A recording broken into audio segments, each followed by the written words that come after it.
শুরুতেই headlines.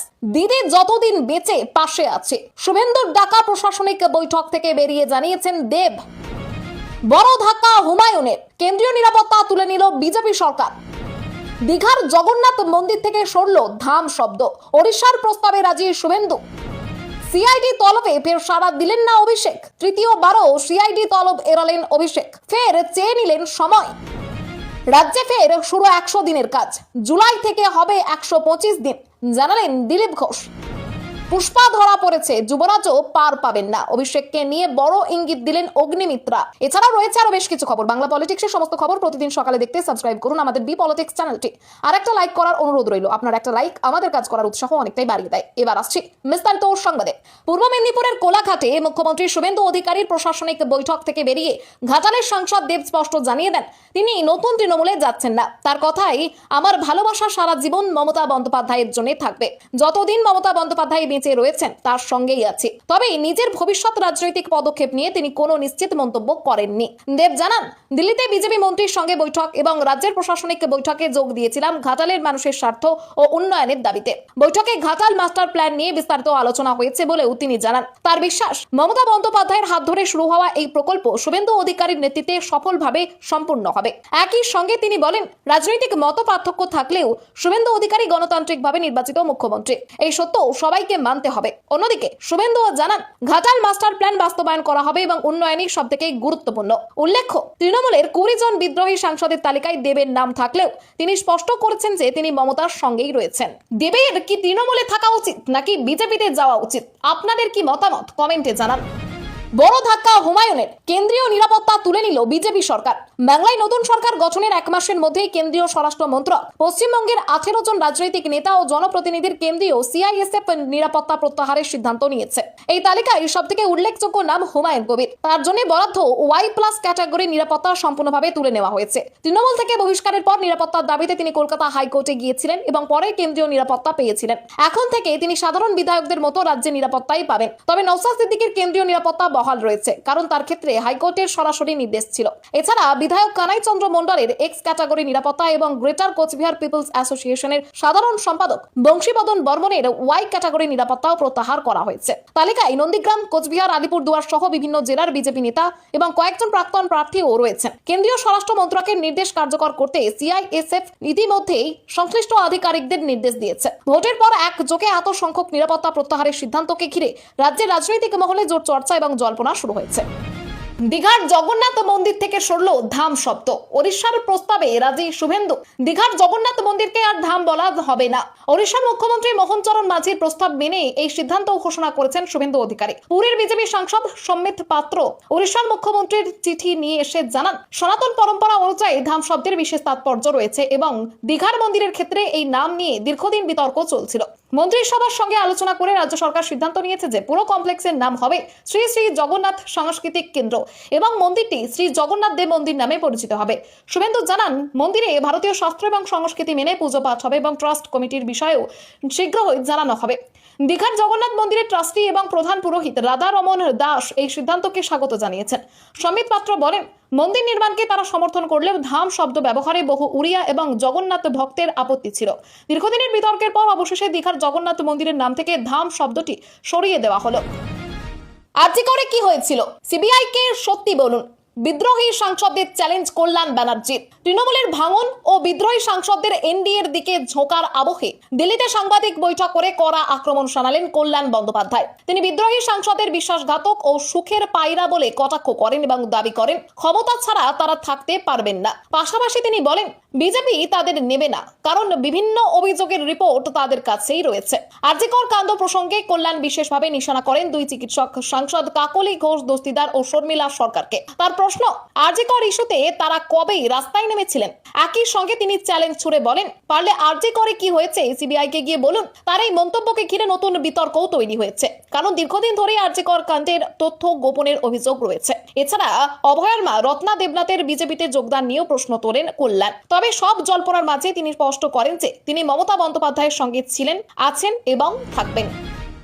CID তলবে ফের সাড়া দিলেন না অভিষেক। বিধানসভার শহীদ জাল কাণ্ডে তদন্তের স্বার্থে সিআইডির তৃতীয় তলবেও সাড়া দিলেন না অভিষেক বন্দ্যোপাধ্যায়। মঙ্গলবার বিকেল 5টার মধ্যে হাজিরা দেওয়ার নির্দেশ থাকলেও তার আগেই চিঠি দিয়ে তিনি জানান বর্তমানে কলকাতায় না থাকায় হাজিরা দিতে পারছেন না।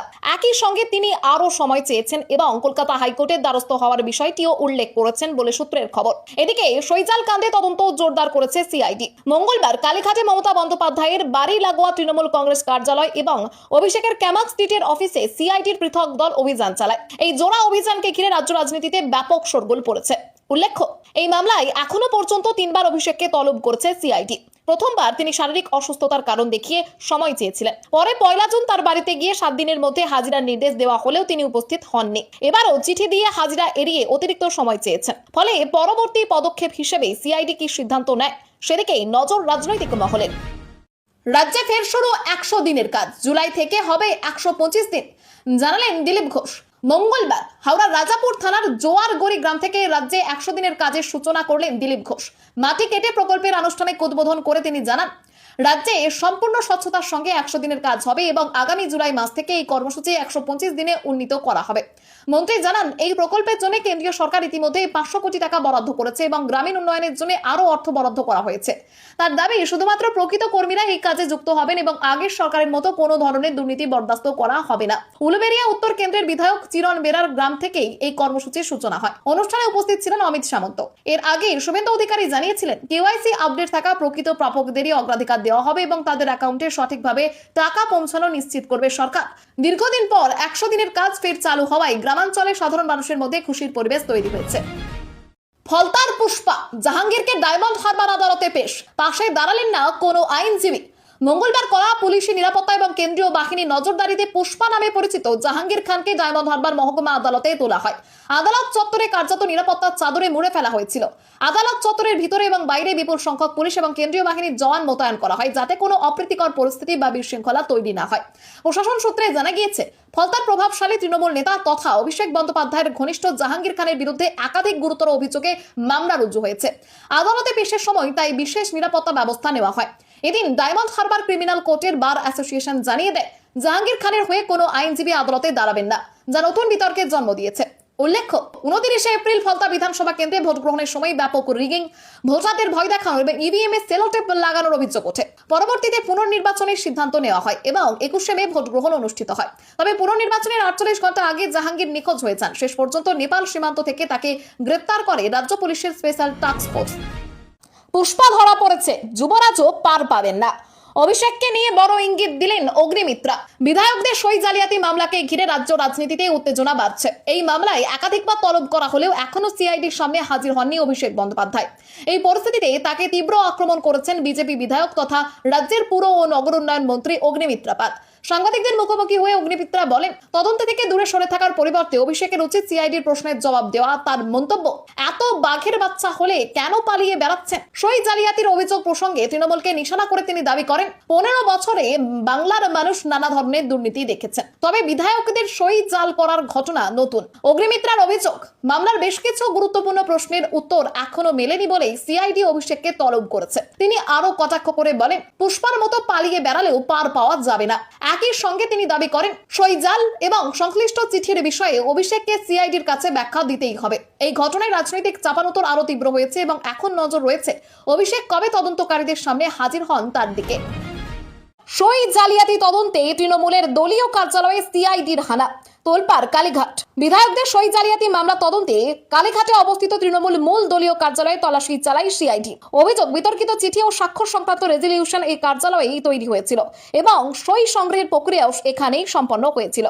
সেই সূত্র ধরেই প্রায় 30 জন আধিকারিকের একটি দল কার্যালয়ে পৌঁছে তল্লাশি শুরু করে। তদন্তকারীদের দাবি অভিষেক বন্দ্যোপাধ্যায় লিখিতভাবে জানিয়েছেন যে বিধায়কদের স্বাক্ষর দলের কেন্দ্রীয় কার্যালয়ে সংগ্রহ করা হয়েছিল। সেই তথ্যের ভিত্তিতেই তল্লাশির সিদ্ধান্ত নেওয়া হয়েছে। প্রথমে তৃণমূল নেতারা আপত্তি জানালেও দীর্ঘ বাদানুবাদের পর সিআইডি কার্যালয়ে প্রবেশ করে। একই সময়ে ক্যামাক স্ট্রিটে অভিষেক বন্দ্যোপাধ্যায়ের অফিসেও সিআইডির আরেকটি দল পৌঁছে তল্লাশি চালায়। অন্যদিকে মঙ্গলবার বিকেল 5টায় হাজিরার নির্দেশ থাকলেও অভিষেক ফের সিআইডি তলব এড়িয়ে আরো সময় চেয়ে চিঠি পাঠিয়েছেন। বর্তমানে তিনি দিল্লিতে রয়েছেন বলে জানিয়েছেন। উল্লেখ্য বিধানসভার বিরোধী দলনেতা নির্বাচনকে কেন্দ্র করে স্বাক্ষরে গরমিলের ধরা পড়ার পর ঋতব্রত বন্দ্যোপাধ্যায় এবং সন্দীপন সাহা অভিযোগ তোলেন। সেই অভিযোগের ভিত্তিতে দায়ের হওয়া এফআইআর এর তদন্তে সিআইডির এই তল্লাশি অভিযান। কোটি টাকা তোলাবাজির অভিযোগ আদালতে তোলার সময় সব্যসাচী দত্তকে লক্ষ্য করে ডিম গোবর। কোটি টাকার তোলাবাজি, মানসিক নির্যাতন এবং খুনের হুমকির অভিযোগে সোমবার গভীর রাতে গ্রেপ্তার হন সব্যসাচী দত্ত। মঙ্গলবার তাকে বিধাননগর আদালতে তোলা হলে সেখানে উত্তেজনামূলক পরিস্থিতির সৃষ্টি হয়। অভিযোগ, আদালত চত্বরে উপস্থিত একাংশ বিক্ষোভ দেখিয়ে সব্যসাচীকে লক্ষ্য করে ডিম ও গোবর ছোড়েন। অভিযোগকারী স্থানীয় ব্যবসায়ী মধুসূদন চক্রবর্তী দাবি করেছেন 2018 সালের ফেব্রুয়ারিতে সব্যসাচী তার কাছ থেকে নগদ 1 কোটি টাকা নিয়েছিলেন। পরে টাকা সংক্রান্ত বিরোধের জেরে দীর্ঘদিন মানসিক চাপ এবং প্রাণনাশের হুমকি দেওয়া হয়। সরকার পরিবর্তনের পর সাহস পেয়ে তিনি থানায় অভিযোগ দায়ের করেন। এই অভিযোগের ভিত্তিতে তদন্ত শুরু করে পুলিশ এবং নিউ টাউনের একটি আবাসন থেকে সব্যসাচীকে আটক করে। পরে জিজ্ঞাসাবাদের পর তাকে গ্রেপ্তার করা হয়। তবে সব্যসাচী সমস্ত অভিযোগ অস্বীকার করে দাবি করেছেন তাকে উদ্দেশ্যপ্রণোদিতভাবে ফাঁসানো হয়েছে। উল্লেখ্য, সদ্য সমাপ্ত বিধানসভা নির্বাচনে তিনি বারাসাত কেন্দ্র থেকে তৃণমূলের প্রার্থী ছিলেন। তার গ্রেপ্তারি ও আদালত চত্বরে বিক্ষোভকে ঘিরে রাজনৈতিক মহলে ব্যাপক চর্চা শুরু হয়েছে। 2 বছর ধরে কাজ করতে দেয়নি তৃণমূল, শুভেন্দুর সামনে দলের বিরুদ্ধে ক্ষোভ জুন মালিয়ায়। কোলাঘাটে পূর্ব এবং পশ্চিম মেদিনীপুর এবং ঝাড়গ্রামের উন্নয়ন সংক্রান্ত প্রশাসনিক বৈঠকে মুখ্যমন্ত্রী শুভেন্দু অধিকারীর সামনে নিজের দলের বিরুদ্ধে ক্ষোভ প্রকাশ করলেন মেদিনীপুরের তৃণমূল সাংসদ জুন মালিয়া। তার অভিযোগ, 2024 সালে সাংসদ নির্বাচিত হওয়ার পরও গত 2 বছর ধরে তৃণমূল কংগ্রেসের একাংশের অসহযোগিতার কারণে তিনি নিজের এলাকায় স্বাধীনভাবে কোনো কাজ করতে পারেননি এবং বহু উন্নয়নমূলক প্রকল্প আটকে রয়েছে। এই মন্তব্য বিশেষ তাৎপর্যপূর্ণ, কারণ বিদ্রোহী সাংসদদের তালিকায় থাকা জুন মালিয়া আগের দিনই কেন্দ্রীয় মন্ত্রী ভূপেন্দ্র যাদবের সঙ্গে বৈঠকে যোগ দিয়েছিলেন। অন্যদিকে একই বৈঠকে উপস্থিত দেব কোনো অভিযোগ না তুলে ঘাটাল মাস্টার প্ল্যান বাস্তবায়নের দাবিতেই জোর দেন। বৈঠক শেষে শুভেন্দু জানান, ঘাটাল মাস্টার প্ল্যানের বাস্তবায়নে তার সরকার উদ্যোগী হবে। দেব বলেন, মমতা বন্দ্যোপাধ্যায়ের স্বপ্নের এই প্রকল্প শুভেন্দুর হাত ধরে সম্পূর্ণ হবে বলে তার বিশ্বাস। জুন মালিয়ার মন্তব্যকে ঘিরে তৃণমূলের অভ্যন্তরীণ বিভাজন এবং অসন্তোষ নিয়ে নতুন করে রাজনৈতিক আলোচনা শুরু হয়েছে।